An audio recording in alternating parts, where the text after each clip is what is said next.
The command deck of War Chief Karn's flagship was a broken mess of sparking wires and shattered screens. The once proud raider sat in his damaged command chair, staring at the human warship that hung motionless in space nearby. His fleet of 12 ships had been reduced to 4 crippled vessels that could barely maintain life support. Captain Do Yun Park materialized on the Vorthak Bridge in a shimmer of blue light. The human teleporter technology was another surprise that Karn had not expected. Park wore simple military clothing with no decorations or symbols of rank, but his presence filled the bridge with quiet authority. "War Chief Karn," Park said calmly, looking around at the destruction. "I believe we need to have a conversation." Karn's reptilian features twisted with rage and humiliation. "You have defeated my fleet, human. Kill me and be done with it." "I'm not here to kill you," Park replied. "I'm here to make sure you understand the new situation." He gestured toward the main screen, which showed the research station floating peacefully in space. The Moran scientists were already beginning repairs, while human engineers from the Soul's Fury helped with the more complex systems. "Your species has spent centuries preying on peaceful civilizations," Park continued. "You attack worlds that cannot defend themselves, enslave populations that don't understand warfare, and destroy cultures that never learned to fight. That ends today." Karn's yellow eyes narrowed. "You think 2 human ships can stop the entire Vorthak Empire?" "No," Park admitted. "But Earth has more than 2 ships. We've been watching the galaxy for 50 years, building our strength while you and others like you terrorize the innocent. We're done watching." The human captain walked to the tactical display and called up a star map. Red dots marked Vorthak bases and raiding routes throughout the Outer Rim territories. "We know where all your bases are located," Park said. "We know your supply routes, your communication networks, and your command structure. We've been studying you for decades, waiting for the right moment to act." Karn felt a chill run down his spine. The humans had been planning this for years, maybe decades. The attack on the research station had been a trap, designed to lure his fleet into a battle they could not win. "What do you want?" Karn asked quietly. "The Moran people are now under human protection," Park explained. "But they won't be the last. Every peaceful species in this galaxy deserves to live without fear of raiders like you. We're going to make sure that happens." He touched a control on his wrist communicator, and the bridge filled with the sound of multiple hyperspace arrivals. On the main screen, Karn watched in growing horror as 20 more human warships dropped out of hyperspace around the research station. Each ship was different, designed for specific types of warfare. Some were sleek destroyers built for speed and stealth. Others were massive battleships covered with armor and bristling with weapons. A few were strange vessels that didn't match any design in Karn's databases, their purposes unknown but clearly threatening. "This is just one patrol group," Park said casually. "Earth has been building ships for 50 years while the galaxy believed we were harmless traders. We have fleets stationed throughout human space, and more are being deployed to protect our new allies." Commander Yoon Jung Lee's voice came over the communication system. "Captain Park, the station is secure. All Vorthak boarding parties have been captured or eliminated. Miran casualties are minimal." "Excellent work, Commander," Park replied. "Begin Phase 2 of the operation." Karn watched as human ships spread out through the system, taking strategic positions around planets and asteroid fields. They moved with military precision, each vessel knowing exactly where to go and what to do. "Phase 2? Karn asked. "We're establishing a permanent presence in this system," Park explained. "The Moran will continue their research, but they'll be protected by human patrol ships. Any raiders who approach this area will be destroyed without warning." The war chief realized that he was witnessing the beginning of something much larger than a simple rescue mission. The humans were not just protecting one research station. They were claiming territory and establishing military bases. The balance of power in the galaxy was shifting, and the peaceful species would no longer be defenseless prey. "The galactic government will never allow this," Karn protested. "Humans signed treaties promising to keep your military forces hidden." Park smiled, and for the first time, Karn saw something truly frightening in the human's expression. It was not anger or hatred, but the cold calculation of a predator that had decided to stop hiding. "The Galactic Defense Coalition had their chance to protect innocent civilians," Park said. "They chose to abandon the Moran because saving them wasn't profitable or politically useful. We've decided that's unacceptable." He walked closer to Karn's command chair, and the war chief could see why other species called humans Deathworlders. There was something in their eyes that spoke of surviving countless dangers, of evolving on a world where only the strongest and smartest lived to reproduce. "You're going to carry a message back to your empire," Park continued. "Tell them that humanity is no longer hiding in the shadows. Tell them that any species that preys on the innocent will face our fleets, and tell them that Earth has claimed the right to protect those who cannot protect themselves." Karn nodded slowly. He understood the message and the threat behind it.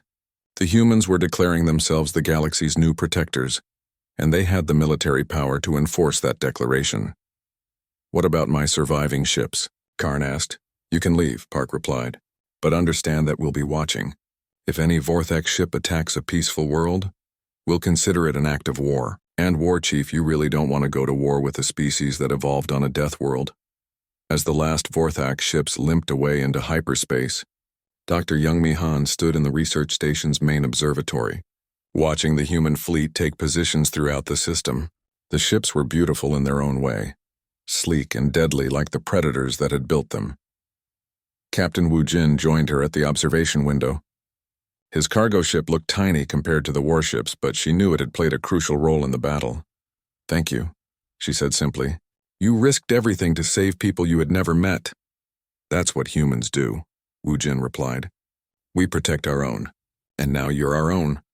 Dr. Han considered this. "Your species has been hiding your true strength for 50 years. Why reveal it now?" "Because the galaxy needs to change," Wu Jin explained.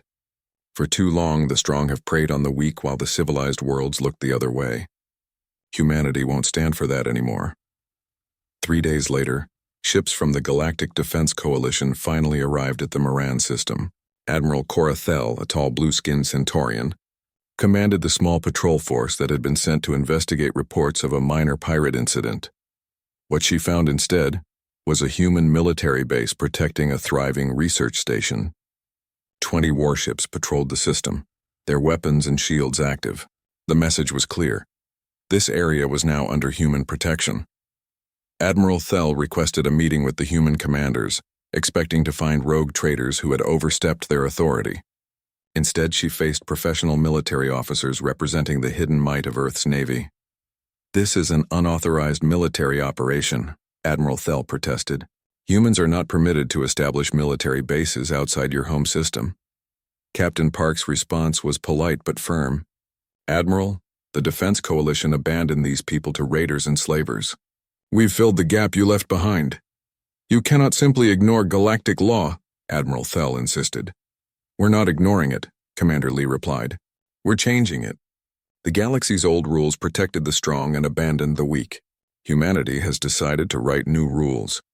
Admiral Thel realized she was facing something unprecedented. For the first time in galactic history, a major military power was openly defying the established order to protect innocent civilians. The humans had the strength to enforce their will, and they clearly had the determination to use it. As her ships departed the system, Admiral Thel sent a priority message to the galactic capital. The age of human isolation was over, and the galaxy would have to adapt to sharing space with active Deathworlders who refused to let evil go unopposed. On the research station, life slowly returned to normal. Moran scientists resumed their work studying stars and sharing knowledge with other species. But now their laboratories were protected by human patrol ships, and their communications were monitored by Earth's intelligence networks. Dr. Han had chosen to join the crew of the Harmony's Light as a cultural liaison, helping to build bridges between human and Moran society. As their ship prepared to depart for another mission, she asked Wu Jin about humanity's plans for the future. "We're building a network," he explained. "Every peaceful species that wants our protection will get it. Every raider and slaver will face our fleets. The galaxy's predators have had their way for too long." As the Harmony's Light jumped into hyperspace, heading toward another distress signal from the outer rim, Hana detected multiple similar transmissions from across the galaxy. For years, these calls for help had gone unanswered while the strong preyed upon the weak. Now the Deathworlders were listening, and they were coming to help. Space seemed to tear apart as the Iron Wolf dropped out of hyperspace, less than 1,000 kilometers from the Vorthak fleet. The stealth destroyer had been running silent, its hull covered with technology that made it invisible to most sensors. Captain Do-Yun Park sat in his command chair, studying the tactical display. 12 enemy warships surrounded the research station, with fighters swarming around the docking bays. His ship was outnumbered 6-1, but those were better odds than he had faced before. "Weapons status," he ordered calmly. "All systems green, Captain," replied his weapons officer. "Kinetic kill vehicles loaded and ready. Plasma cannons charged. Nuclear torpedoes armed. Target the 2 ships on the outer edge of their formation. Fire when ready." The Iron Wolf unleashed its opening attack without warning or mercy. 6 kinetic kill vehicles shot out from hidden launch tubes, each one a solid chunk of metal accelerated to nearly the speed of light. They struck 2 Vorthak raiders before the enemy even knew they were under attack. The first ship simply vanished in a ball of fire and twisted metal. The second one broke in half, its crew compartments exposed to the vacuum of space. 40 Vorthak warriors died in the first 3 seconds of the battle.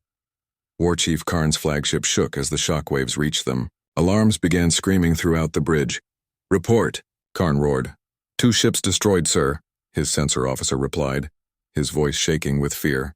"We're detecting a human warship. It appeared out of nowhere." "Impossible," Karn snarled. "Human traders don't have warships." But even as he spoke, his sensors were showing him the truth. The ship attacking his fleet was no merchant vessel. It was sleek, deadly, and covered with weapons that should not exist according to galactic law. "All ships, engage the human vessel," Karn ordered. "Destroy it immediately." The Vorthak fleet began to turn toward the Iron Wolf, but Captain Park had no intention of fighting a stand-up battle against superior numbers. His ship accelerated away from the enemy formation, using the debris from the destroyed raiders as cover. "Sir, enemy fighters are pursuing us," his pilot reported. "Let them come," Park replied. "Take us through the asteroid field near the 4th planet, and send a message to the Soul's Fury. Tell Commander Lee it's time to announce herself." The space around the research station suddenly erupted with new explosions as the battlecruiser Soul's Fury emerged from behind the station's bulk. Commander Eunjung Lee had positioned her ship in the shadow of the research facility, using the station's own mass to hide from Vorthak sensors. The Soul's Fury was 3 times the size of the Iron Wolf, built like a mobile fortress. Its opening salvo crippled 3 more Vorthak ships before they could react.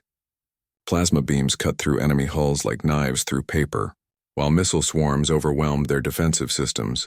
War Chief Karn watched in horror as half his fleet was destroyed or disabled in the first 5 minutes of combat. His raiders were used to fighting peaceful merchants and defenseless colonies. They had never faced opponents who hit back this hard. "Tactical analysis," he demanded. "Sir, these human ships are using weapons and tactics not seen in any galactic database," his tactical officer reported. "Their stealth technology is at least 50 years ahead of anything we've encountered, and their weapons appear to violate several warfare treaties." Karn laughed bitterly. "Treaties mean nothing to Deathworlders. They fight to win, not to follow rules." Inside the research station, the battle had turned into a nightmare for the Vorthak boarding parties. What should have been a simple raid against defenseless scientists had become a deadly game of cat and mouse. Wu Jin moved through the station's corridors like a predator hunting prey. He had grown up on Earth where humans learned to fight everything from poisonous insects to massive predators. Dealing with armored reptiles in a controlled environment was almost easy by comparison. The Vorthak warriors were strong and well-armed, but they fought like bullies who had never faced real opposition. They expected their enemies to cower and surrender, not to attack from unexpected angles using improvised weapons and dirty tactics. Teho had turned the station's own systems into weapons. He overloaded power conduits to create electrical traps, reversed the flow in water pipes to flood corridors, and used the artificial gravity to drop enemies through floors into maintenance areas. Sujin proved that medical knowledge could be just as dangerous as military training. She created chemical irritants that temporarily blinded the raiders, used her understanding of alien anatomy to find weak points in their armor, and treated her own team's injuries so they could keep fighting. Hana coordinated everything from the station's command center, using security cameras to track enemy movements and guide her teammates to where they were needed most. She had also established communication with the human warships, providing them with targeting data for precision strikes. "Captain Park," she reported over the radio, "there are still 3 groups of raiders trapped in sections 7, 12, and 15. Can you take out their extraction ships?" Confirmed, Park replied. Targeting Vorthak shuttles now. The Iron Wolf swooped past the station like a bird of prey, its weapons precisely destroying the small craft that the boarding parties had used to reach the research facility. Without their rides home, the Vorthak warriors were stranded. Dr. Youngmi Han watched the battle from the station's central command room, trying to understand what she was seeing. The humans fought with a coordination and efficiency that seemed impossible. Each one knew exactly what the others were doing, even when they were in different parts of the station. How do they do that? She asked Su Jin during a brief break in the fighting. Pack hunting, Su Jin explained while treating a minor cut on her arm. Humans evolved as group predators. We're designed to work together to bring down threats that are bigger and stronger than we are individually. But the Vorthak are experienced warriors, Dr. Han protested. They've conquered dozens of worlds. They've conquered peaceful worlds, Su Jin corrected. There's a difference between conquering and fighting. The Vorthak are bullies who pick on victims that can't fight back. We're predators who evolved on a planet where everything wanted to kill us. Outside the station, the space battle was reaching its climax. War Chief Karn had managed to regroup his remaining ships into a defensive formation. But he was down to 6 vessels against 2 human warships that seemed to be everywhere at once. The Iron Wolf and Soul's Fury fought like wolves attacking a herd of large, slow animals. They used hit-and-run tactics, appearing from unexpected angles to deliver devastating attacks before disappearing again into the debris field created by their earlier kills. Sir, Karn's weapons officer reported, we've lost contact with all boarding parties. The station appears to be under human control. Karn's yellow eyes blazed with fury. A simple raid had turned into a disaster. Half his fleet was gone.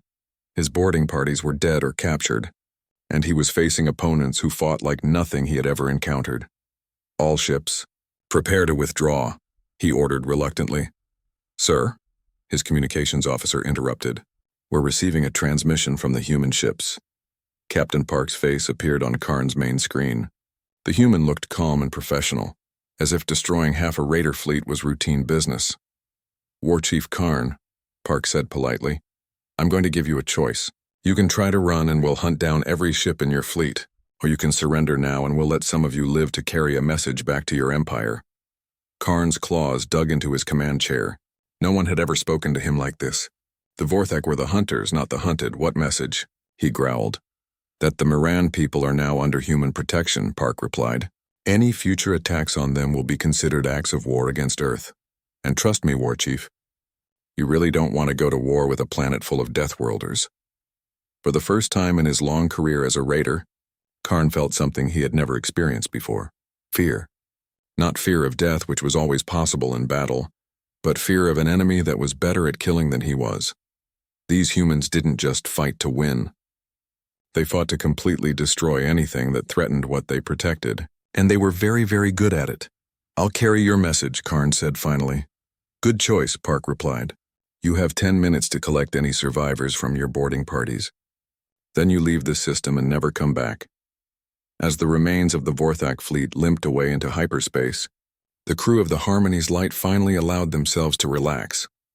They had faced impossible odds and won, but more importantly, they had saved innocent lives. The galaxy would never be quite the same again. Space exploded with light as 12 Vorthak warships dropped out of hyperspace around the Moran research station. Each ship was dark and angular, covered with weapon ports and armor plating. They moved like hunters surrounding wounded prey.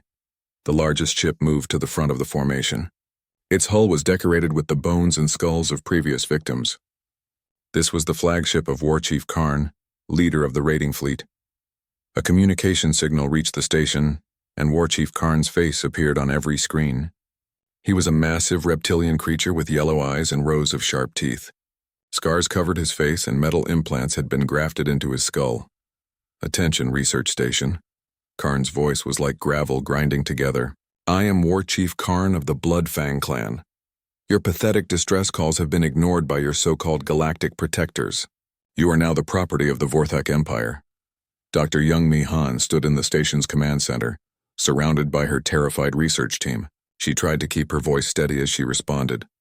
War Chief Karn, we are peaceful scientists. We have no wealth or weapons. We study stars and share our knowledge freely with all species. Surely there is nothing here that interests the mighty Vorthak Empire. Karn laughed, a sound like metal scraping against stone.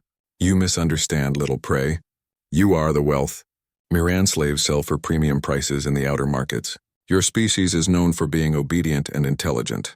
Perfect workers for the mines and factories. The war chief's image changed to show recordings from previous raids. Miran civilians being herded into slave ships. Families torn apart. Children crying for parents who would never see them again. The images were designed to break the spirit of his victims before he even attacked. You have 1 hour to prepare for boarding, Karn continued. Resist and we will kill half of you as an example. Cooperate and you will live to serve the Empire. Choose wisely. The communication ended, leaving the station in terrified silence. On the Harmony's light, Captain Wu Jin watched the Vorthak ships take position around the station. His small cargo ship was still docked, but the raiders seemed to be ignoring it for now. They're treating us like we're not even a threat, Taeho observed. Good, Wu Jin replied. Let them underestimate us. Hana looked at the tactical display showing the enemy ships. Captain, even if our hidden ships arrive, how can 2 vessels fight 12 Vorthak warships? You've never seen Earth's real military in action, Wu Jin said quietly. The galaxy thinks we're violent barbarians, but they don't understand the difference between violence and warfare. We didn't become the dominant species on a death world by being stupid. Su Jin came onto the bridge, her medical bag slung over her shoulder. The Miran refugees are settled in the cargo hold. They're scared but safe for now. What's our plan? Wu Jin studied the station's layout on his computer. The Vorthak will send boarding parties to secure key areas.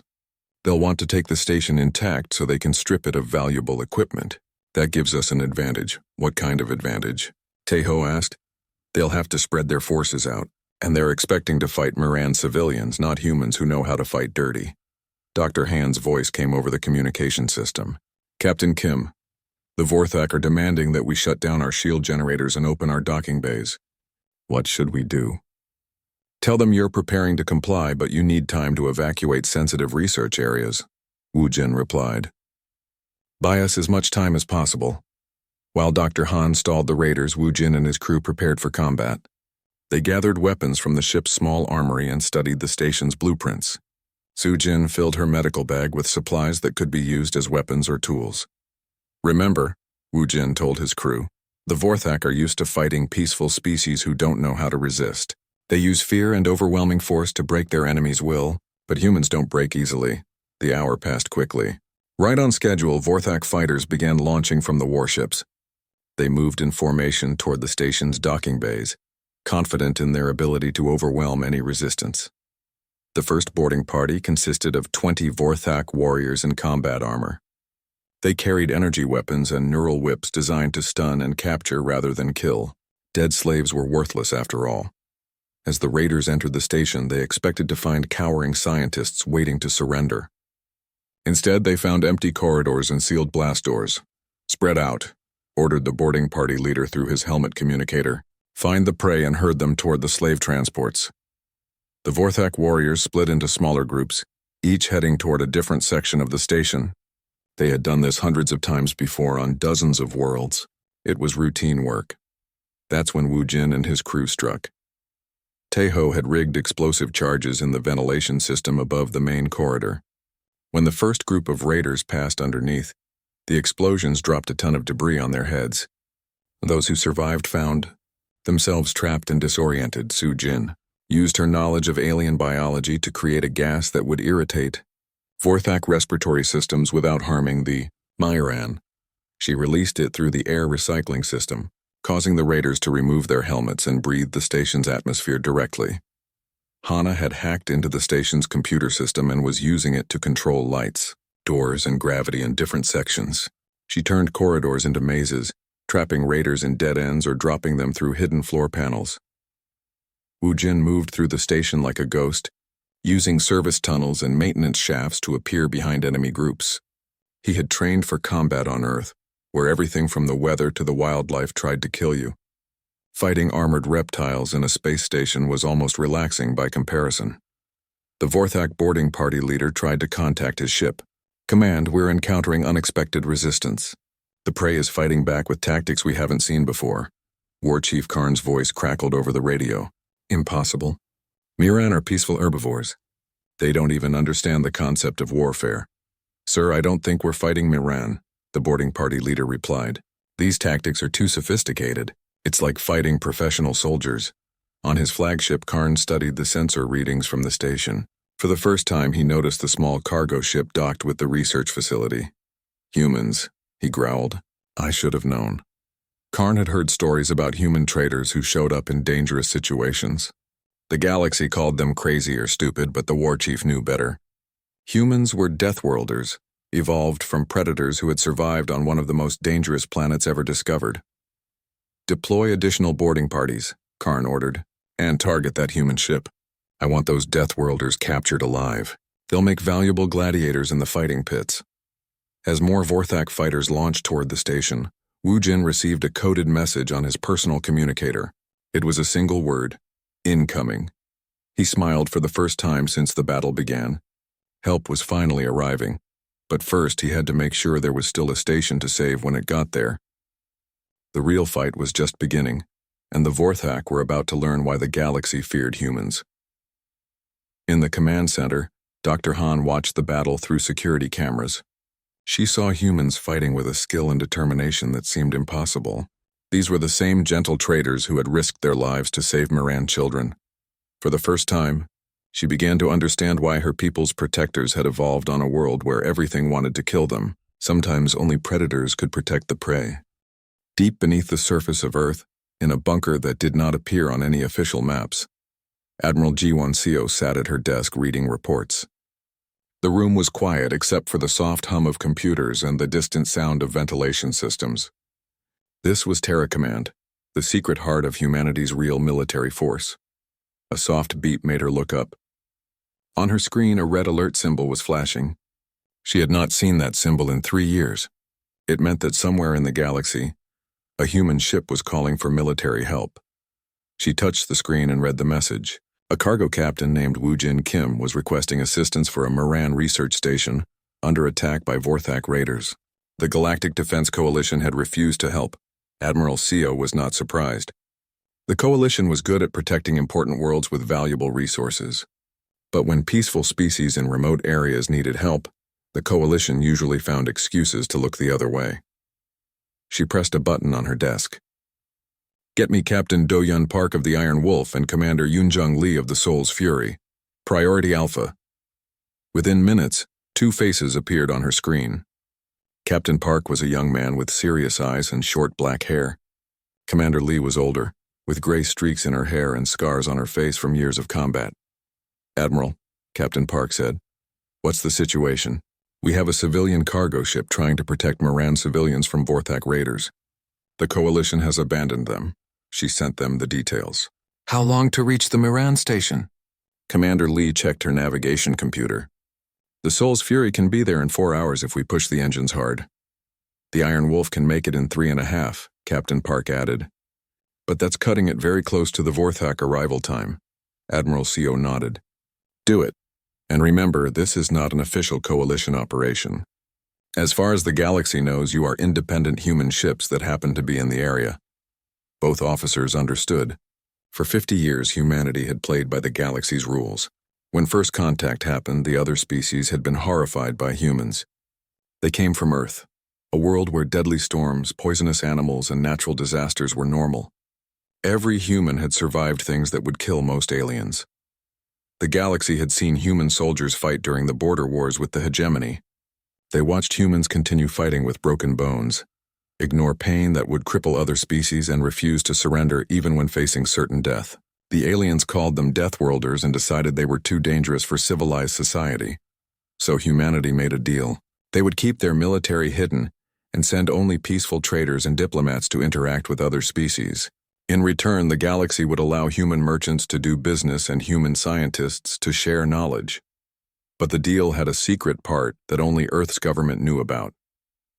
Humanity also built a hidden network of warships to protect human traders and any alien species that showed friendship to humans. These ships were fast, deadly, and officially did not exist. Captain Park's ship, the Iron Wolf, was a stealth destroyer designed for hit-and-run attacks. It could appear on sensors as a harmless cargo ship until it opened fire with weapons that violated several galactic warfare. Treaty's Commander Lee's Soul's Fury was a battle cruiser disguised as a mining vessel. Its armor was thick enough to ram through asteroid fields, and its weapons could crack planets. Both ships were already moving toward the Miran station at maximum speed. Meanwhile, the Harmony's light dropped out of hyperspace near the research station. Captain Wu Jin looked at his sensors and felt sick. The station was beautiful, made of flowing curves and crystal domes that caught the light from the nearby star. It looked like something from a dream, not a place where people were about to die. Hana, open a channel to the station, he ordered. A woman's face appeared on the main screen. She had large, gentle eyes and pale blue skin that seemed to glow with its own light. This was Dr. Young Mi-han, the scientist who had sent the distress call. "Thank you for coming," she said, and her voice was filled with relief. "But your ship is so small. How can you help us?" "We're going to evacuate as many of your people as possible," Wu Jin explained. "How many can you get to the docking bays in the next hour?" Dr. Han looked confused. "You want us to leave our home? But where will we go?" Sujin stepped forward. "Doctor, the Vorthak raiders will be here soon. They kill some people and take the rest as slaves. You need to leave now." "But this is a research station," Dr. Han said. "We are scientists, not soldiers. Surely we can talk to these Vorthak and make them understand that we mean no harm." Taeho shook his head. "Doctor, the Vorthak don't care if you're peaceful. That's exactly why they target species like yours. You can't fight back." Dr. Han's expression showed that she was starting to understand. The Miran had evolved on a world where violence was rare. Their entire culture was based on cooperation and sharing knowledge. The idea that someone would attack them for no reason was almost impossible for her to accept. "How long do we have?" she asked quietly. Wu Jin checked his sensors. "The Vorthak fleet will arrive in about 2 hours. We can fit maybe 50 people in our cargo hold, but it won't be comfortable." 50 people, Dr. Han repeated. Out of 200. The painful mathematics of the situation hung in the air. No matter what they did, most of the Miran would still be here when the raiders arrived. "I'll get our youngest researchers and their children ready to leave," Dr. Han said finally. "They have the most to lose." As the Harmony's light docked with the station, Wu Jin received a coded message on his personal communicator. It was from Admiral Seo. "Help is coming. Hold position as long as possible." He didn't tell the others about the message. There was no point in giving them false hope. Even if Earth's hidden ships were coming, they might not arrive in time.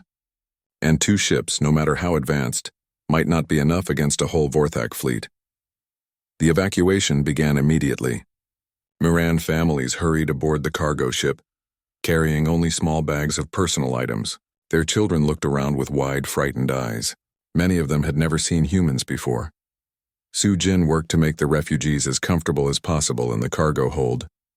She set up temporary beds and made sure everyone had water and food. The Miran were grateful but confused. They kept asking why the humans were risking their lives for strangers. "Because it's the right thing to do," Su Jin told them. But she could see they didn't really understand. In Miran culture, you helped your own family and research group. But risking everything for strangers was a foreign concept. As the last refugees came aboard, Taeho reported that his sensors were picking up the approaching Vorthak fleet. 12 ships all armed for war and ready to destroy anything that got in their way. Wu Jin made a decision that would change everything. Instead of running with the refugees, he ordered his ship to stay docked with the station. "Captain," Hana said, "we should leave now while we still can." "No," Wu Jin replied. "If we leave, the Vorthak will slaughter everyone who's still here. At least this way we might buy some time." He opened a channel to the entire station. "This is Captain Kim of the human ship Harmony's Light. All Miran personnel should move to the center sections of the station and stay away from the outer docking bays. We're going to try to delay the raiders as long as possible." Dr. Han appeared on his screen again. "Captain, you don't have to do this. You could escape with the people you've already saved." Wu Jin smiled grimly. "Doctor, there's something you should know about humans. When we decide to protect something, we don't do it halfway." In the distance, space began to shimmer as the Vorthak fleet prepared to drop out of hyperspace. The killing was about to begin. The cargo ship Harmony's Light moved slowly through the dark space between stars. Captain Wu Jin Kim sat in his chair on the bridge, watching the stars pass by on the main screen. His ship was not big or fancy, but it was his home. He had been flying cargo runs for 15 years, and he knew every sound his ship made. "Captain, we should reach the Kepler colony in 2 days. said Hana Park from her seat at the navigation controls. She was young but smart, and Wu Jin trusted her to find the best routes through space. Good, Wu Jin replied. Those medical supplies are needed badly out there. The cargo hold was full of medicine and medical equipment bound for the outer colonies. These frontier worlds often got sick, and Earth's medicine was some of the best in the galaxy. Tae-Ho Lee looked up from his engineering station. Sir, I'm picking up something strange on the long-range sensors. It looks like a distress signal. Put it on the speakers, Wu Jin ordered. The bridge filled with crackling static, then a desperate voice broke through. The voice belonged to a woman, and she sounded scared. This is Dr. Young Mi Han at Moran Research Station. We need help. A Vorthak raiding fleet is coming our way. We have detected 12 warships heading straight for us. We are a peaceful research station with no weapons. We have 200 scientists and their families here. Please, someone help us. The message repeated several times, then went silent. Sujin Cho, the ship's medic, came onto the bridge. Did I hear that right? Vorthak raiders are attacking a research station? Wu Jin nodded, his face serious. The Vorthak were well known throughout the galaxy as brutal raiders. They attacked weak targets, captured people to sell as slaves, and destroyed anything they could not steal. They were reptilian creatures with sharp teeth and cold hearts. Hana, how far are we from the Mirren station? Wu Jin asked. Hana worked at her controls for a moment. About 6 hours at full speed, Captain. And how long until the Vorthak fleet reaches them? Based on the signal timestamp, maybe 8 hours. Wu Jin stood up and walked to the communication station. Send an emergency message to the Galactic Defense Coalition. Tell them about the Vorthak attack and request immediate assistance. Tae-Ho sent the message and waited. The response came back in less than 10 minutes. Wu Jin read it on his personal screen, and his face grew dark with anger. What does it say? Su Jin asked. They say the station has insufficient strategic value. All coalition ships are busy with more important missions. No help is coming. The bridge went quiet. Everyone knew what this meant. The Mirren people were peaceful beings who had never hurt anyone. Their race had evolved on a perfect world where violence was almost unknown. They spent their time studying stars and sharing knowledge with other species. They had no weapons and no idea how to fight. Captain, Hana said quietly, we could reach them before the Vorthak do. With what? Tae-Ho asked. We're a cargo ship. We have one small defense gun that couldn't hurt a fighter, let alone a warship. We could evacuate some of them, Su-Jin suggested. Our cargo hold could fit maybe 50 people if we dumped the medical supplies. Wu Jin thought about this. 50 people out of 200. It was not much, but it was something. Still, once the Vorthak arrived, even that would be impossible. His small ship would be destroyed in seconds. There is another option, Wu Jin said slowly. He walked to a locked panel on the wall and opened it with his personal code. Inside was an old communication device that looked different from the ship's normal equipment. What is that? Hana asked. Something I hoped I would never have to use, Wu Jin replied. It's an emergency beacon that connects directly to Earth's military networks. When humans first joined the galactic community, we had some problems. Other species were afraid of us. They called us Deathworlders because we came from a planet where everything tried to kill us. Su-Jin frowned. I've heard stories about that. They said we were too violent, too dangerous. That's right, Wu Jin continued. So Earth made a deal with the galaxy. We would keep our military forces hidden and only send out traders and diplomats. But we also set up secret networks to protect human ships and any aliens who showed us friendship. He looked at the beacon in his hands. This will call for help from ships that aren't supposed to exist. Tae-Ho looked worried. Is that legal? I don't care if it's legal, Wu Jin said firmly. Those Moran scientists have never hurt anyone. They've shared their research freely with the whole galaxy, and the coalition is going to let them die because they're not important enough to save. He activated the beacon. A red light began blinking and the device sent out a coded signal toward Earth. Course laid in for the Moran station, Hana reported. Ready to jump to hyperspace. Take us there, full speed, Wu Jin ordered. Su-Jin, prepare the medical bay for refugees. Tae-Ho, see if you can boost our cargo hold life support systems. As the Harmony's light jumped into hyperspace, Wu Jin stared at the beacon. He had just broken 24 galactic laws and possibly started a diplomatic incident. But somewhere out there, innocent people were about to die while the galaxy's defenders looked the other way. The beacon continued to blink red in the darkness of space, sending its message across the void. Help needed. Innocent lives at stake. The Deathworlders are coming. Wu Jin didn't know if anyone would answer his call. Earth's hidden ships might be too far away, or the message might not reach them in time. But he had to try. In a galaxy full of civilized species who followed rules and procedures, sometimes it took barbarians to do the right thing. The ship flew through hyperspace toward the Moran station, racing against time and a fleet of raiders who knew no mercy. In the cargo hold, medical supplies that could save hundreds of lives sat waiting to be dumped to make room for refugees. It seemed like a waste, but Wu Jin knew the truth. Medicine was useless to dead people. 6 hours until they reached the station. 8 hours until the Vorthak arrived. 2 hours to save as many lives as possible before the killing started. The beacon kept blinking, its red light cutting through the darkness like a prayer sent to distant gods who might not be listening.